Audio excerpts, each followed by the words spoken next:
Good morning, fam. Hope your weekend's going well. I'm back in my wife's hometown this weekend as her grandparents, they just celebrated their 65th wedding anniversary, and the entire family was at this event yesterday. So my wife's mom is one of 9 kids. So imagine how many, we're talking hundreds in the family, and we literally filled up this entire church of all her family. And then below the church after mass is where the event was, where we celebrated, had really good food and then cake and all that. So really good event yesterday, but huge family. It was great catching up with everybody. But anyways, I wanted to talk about this week coming up here. We obviously know this is an inflection point, right? NVIDIA's earnings are Wednesday after market close, and this is going to dictate where the market goes. So we have barely been holding on to the NASDAQ 50-day moving average, and same with the S&P. Okay, now the NASDAQ index did go below that on Friday, but we closed back above it. So as long as we stay above that 50-day moving average, we're still okay. And same with the S&P. And so that's why NVIDIA is going to definitely dictate that. If they miss on earnings, we're most likely going to go below that 50-day moving average, especially with guidance. Okay, they have to at least beat by a little bit, I would say, on guidance. Because if it's not a perfect report, we could, then the bears are going to say they're right. Michael Burry betting against it, it could have the stocks come down more, guys. Okay.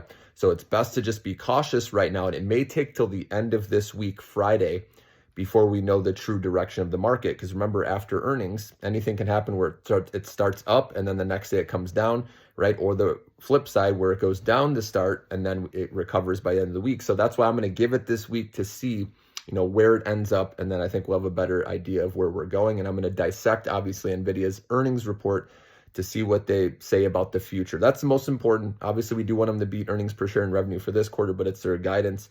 All eyes are going to be on that, profit margins, all that. So I'll be looking at that, guys. I'll be reporting that, okay?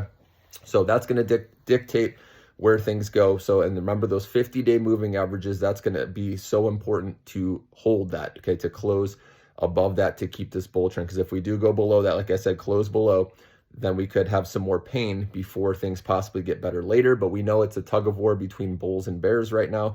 There's all this spending going on in AI, and we won't know if it's, this spending is going to have the return on investment until later down the road, right? And obviously we're going to start seeing more data reports here coming up. And then there's, the Fed meeting in December. Do we cut rates or not? So you're going to see the debate back and forth, guys. Okay. But in the end, I think we're going to get through this. I think we're going to see demand is higher than supply. There's going to be winners and losers, obviously, okay?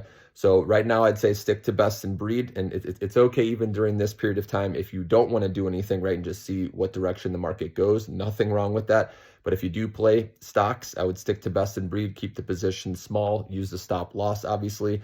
And what I like to do in these environments is when stocks do get oversold, and I see positive divergence, which again shows RSI, coming off of 30 or less oversold. When RSI starts going higher, and then the stock price starts leveling off, that's where I'll buy a little bit, try to play and make some quick money off of a scalp trade, as they call it, or in and out trade. So besides that, though, I'm just looking to add a tiny bit at a time to my long-term investment portfolio. Like Tesla, I added a share, like Amazon, for example. So best in breed right now, that's what I'm doing personally. So anyways, guys, stay tuned. Big week ahead. Have a good day.